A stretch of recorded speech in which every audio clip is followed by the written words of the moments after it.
Gliding is often regarded as the purest form of flight, using natural forces from the atmosphere to soar across the sky.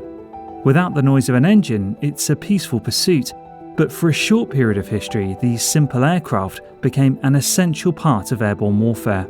Delivering troops and heavy equipment deep behind enemy lines, they played a central role in some of the Second World War's most daring operations.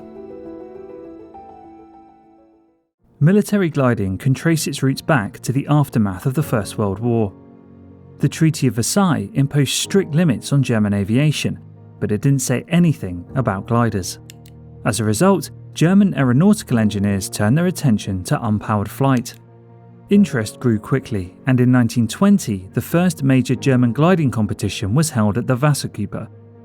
At the same time, gliding was gaining momentum in the Soviet Union. Its first club established in Moscow in 1923, and soon Soviet and German pilots were visiting each other's events, exchanging ideas and experiences. It was a remarkable period of cooperation, one that stood in contrast to the brutal conflict that would be fought between the two nations just a few years later. Throughout the 1920s and 30s, gliding technology advanced rapidly. Records for height, distance, and endurance were broken time and time again, and by 1936 it had even appeared as a demonstration sport at the Olympic Games. But beyond sporting use, the Soviet Union had begun to experiment with military gliders. Aviation was seen as critically important to national defense, and gliding, now hugely popular among young Russians, became an effective training pipeline for future pilots. By 1934, thousands of glider pilots had gained licenses. At the time, Germany was quietly rebuilding its air force. Luftwaffe officer Kurt Student travelled to the Soviet Union during a period of limited German-Soviet military cooperation. There he witnessed large-scale airborne exercises, including the use of gliders to deliver troops and equipment together. Unlike parachutes, gliders could land men, weapons and supplies in one concentrated area. He returned to Germany convinced that airborne forces would play a decisive role in future warfare. Despite some early resistance, Students secured approval in 1938 to develop a dedicated assault glider. This task fell to Hans Jacobs of Germany's leading glider design institute, the DFS. His design, the DFS 230, was a compact and simple assault glider. With the outbreak of war, it would soon be put to use. On the 10th of May 1940, during the invasion of Belgium, DFS 230 gliders carried German troops into an assault on Fort Eben-Emael, one of Europe's strongest and most formidable fortresses. DFS 230 gliders landed on the fort and surrounding positions, delivering elite paratroopers who immediately began the assault. Using shaped charges, they soon disabled its guns and heavy defences. By the following day, the fortress had surrendered, opening the way for German forces to advance. The operation demonstrated the effectiveness of glider-borne assault, and it did not go unnoticed by the Allies. On the 22nd of June 1940, Winston Churchill sent the following to the Army Chief of Staff, General Ismay. "We ought to have a corps of at least 5,000 parachute troops. I hear that something is being done to form such a corps, but I believe only on a small scale. Advantage must be taken of the summer to train these forces who can nonetheless play their part, meanwhile as shock troopers in home defence." Something was indeed already being done. In fact, just a day earlier, the Central Landing School had been established at RAF Ringway near Manchester as Britain's first dedicated paratrooper training centre. Created as a joint effort between the Army and the RAF, the unit was led by Major J.F. Rock and Squadron Leader Louis Strange. Alongside training parachute troops, they were also tasked with assembling Britain's first glider force. In September 1940, the school expanded and was renamed the Central Landing Establishment, now becoming the Centre for British Airborne Research, Development and Training. At the same time, the Air Ministry issued Specification X-1040 for an 8-man assault glider. General Aircraft won the contract, and just 4 months later in November, its prototype, the GAL-48, took to the air. Built largely of wood, it could carry 8 troops alongside 2 pilots. It was named the Hotspur, in line with the Air Ministry policy that gliders would be named after historical characters or places. Hotspur was the nickname of Sir Henry Percy, an English medieval knight famed for his speed and aggression in battle. The first Hotspur gliders arrived at the Central Landing Establishment in early 1941. They were originally designed around the idea of small groups being released from high altitude, gliding long distances in silence towards their targets. But testing and rapidly evolving doctrine soon exposed their limitations. Delivering any meaningful force with the Hotspur, owing to its limited capacity, would require an impractically large number of gliders and tow aircraft. Its narrow fuselage also ruled out heavy equipment and vehicles, which were now considered essential for holding ground after landing.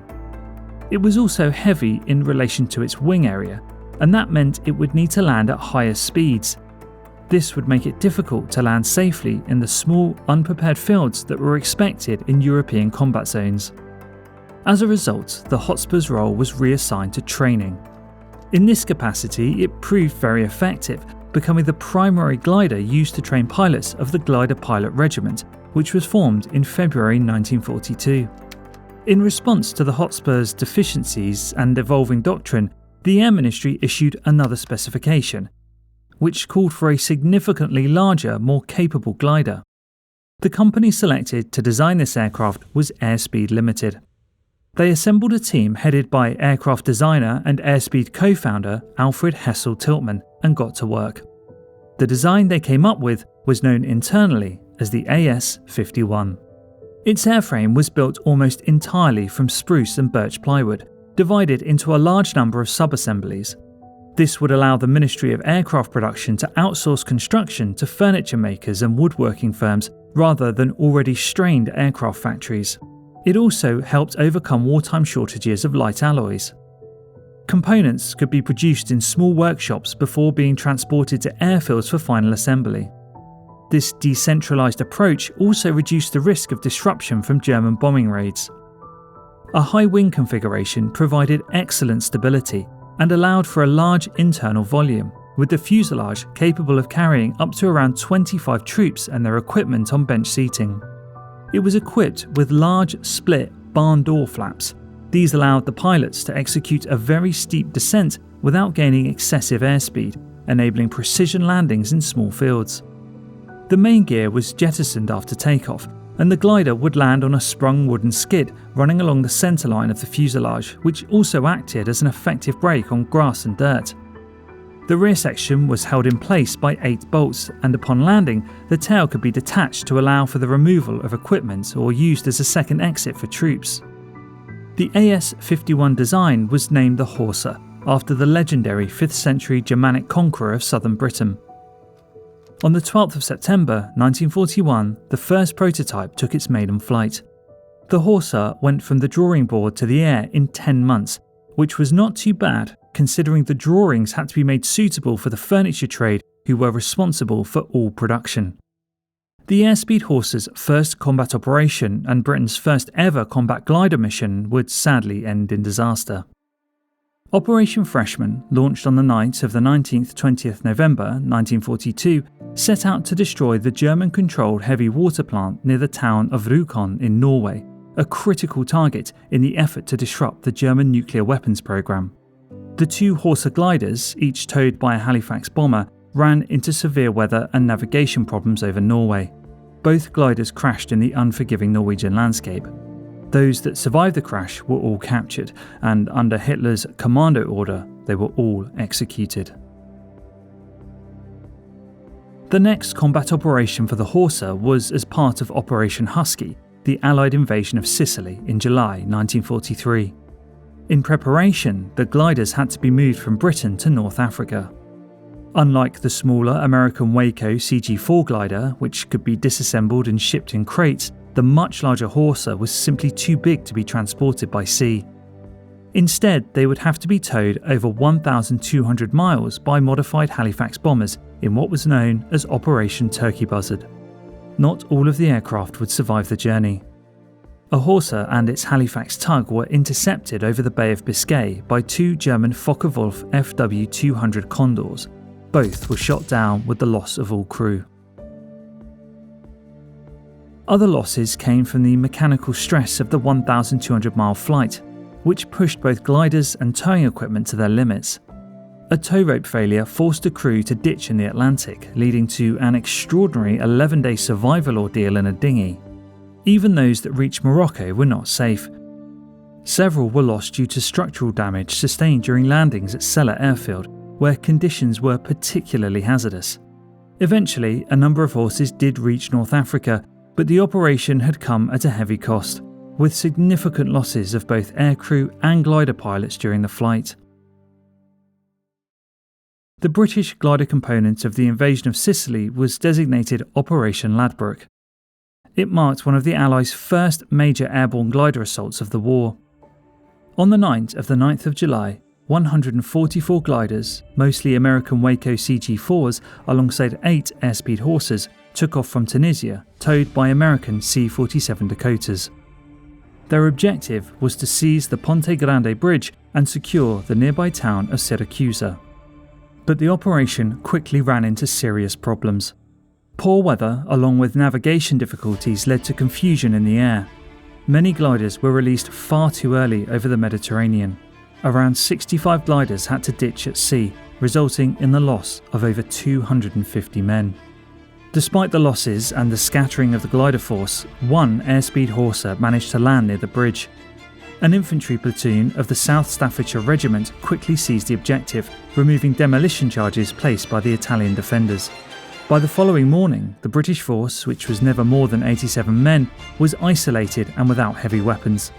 The Horsas carrying their anti-tank guns and other equipment had mostly been lost at sea.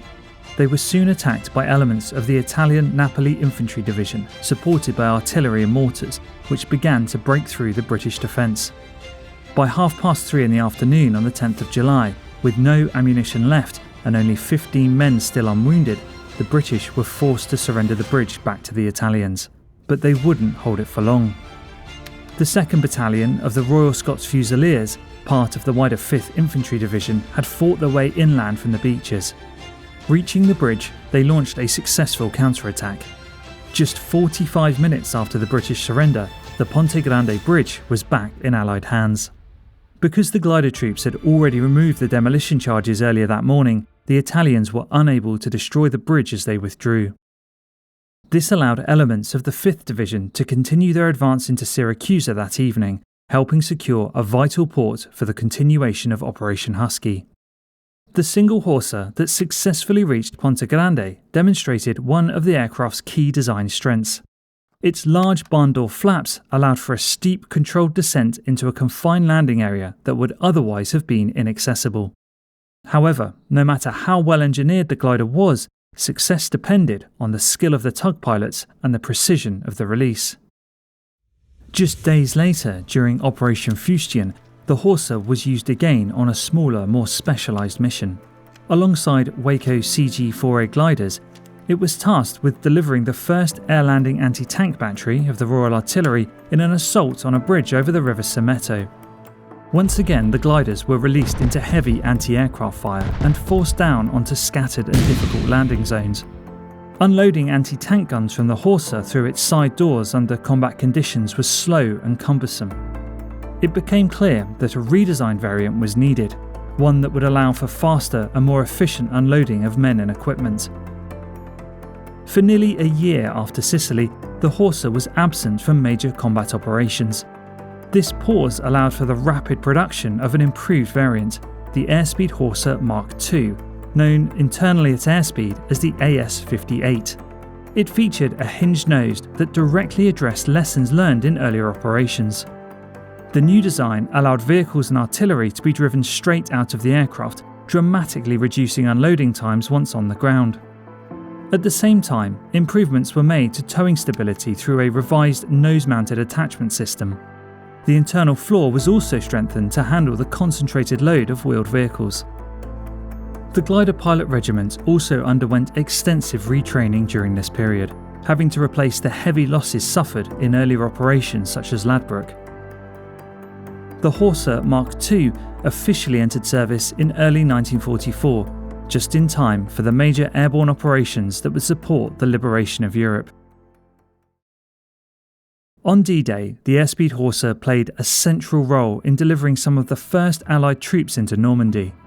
As part of Operation Tonga, 6 Horsas took off in the early hours of the 6th of June 1944 from RAF Tarrant Rushton, towed across the Channel by Handley Page Halifax bombers. Their mission was to carry Major John Howard's Coup de Main Force, D Company, 2nd Battalion Oxfordshire and Buckinghamshire Light Infantry, reinforced by Royal Engineers, and land them in Normandy with orders to seize 2 key bridges intact over the Caen Canal and the River Orne. Despite navigating at night over enemy territory, the landings were remarkably accurate. 5 of the 6 Horsas came down close to their designated landing zones, placing troops within immediate striking distance of the bridges. The soldiers stormed out and engaged the German defenders at close quarters.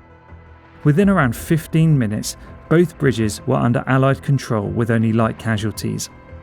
The operation clearly demonstrated the Horsa's ability to deliver cohesive combat forces with precision. A supporting invasion of southern France had originally been planned alongside the Normandy landings, but it was cancelled due to shortages of landing craft and competing strategic priorities. But by July 1944, the situation had changed. The Normandy ports were becoming heavily congested, causing serious delays in supplying the advancing Allied armies. As a result, the idea of a southern landing was revisited. Operation Dragoon launched on the 15th of August 1944.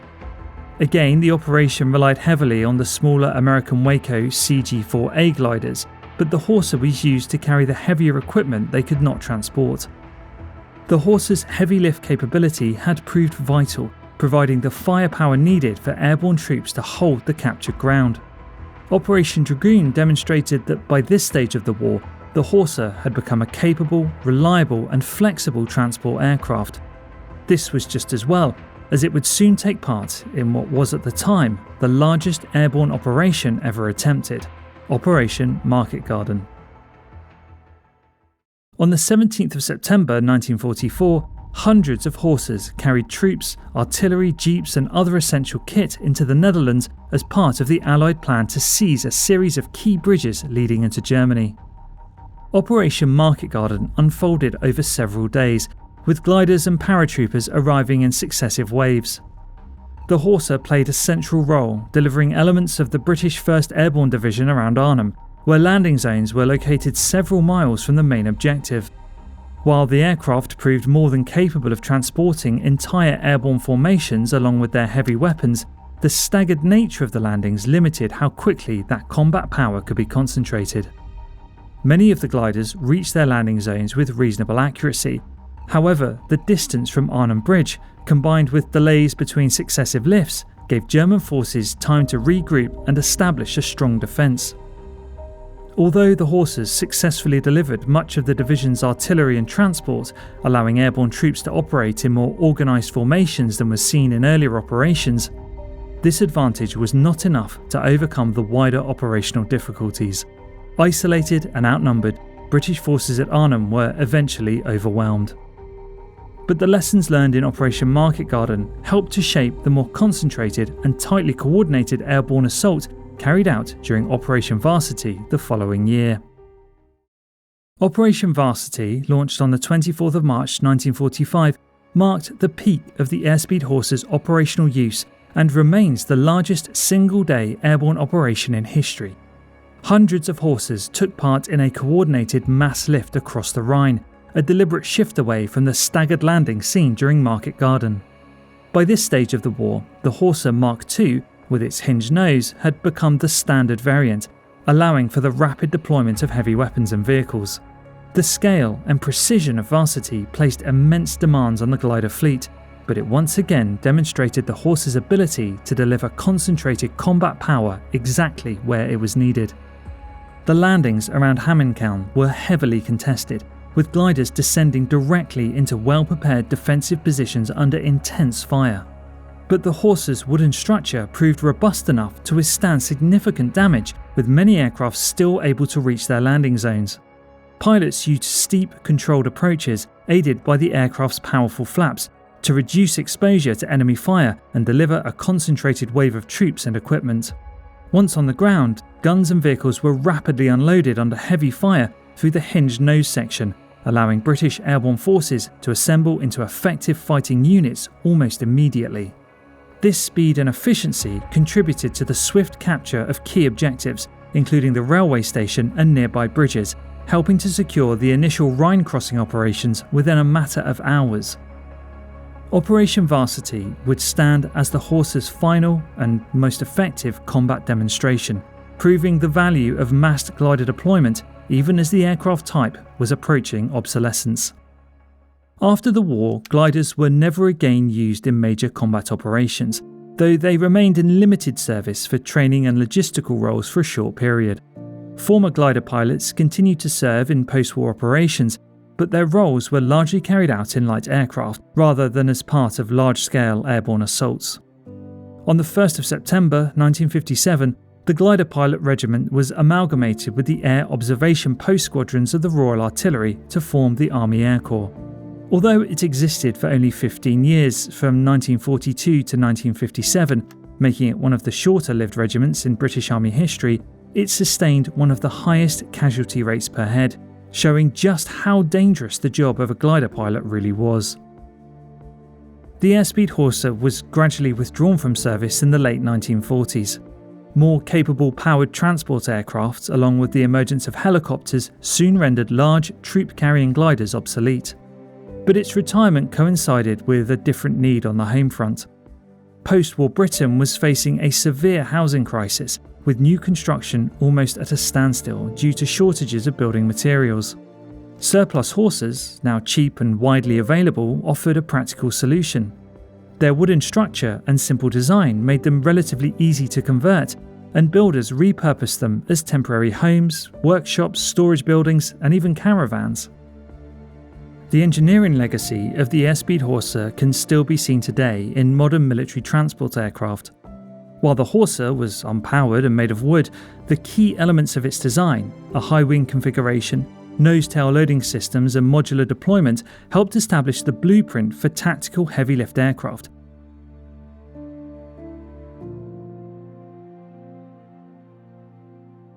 As always, thank you so much for watching. If you enjoyed the video, please consider giving it a like or maybe even subscribing, as it would really help me grow the channel.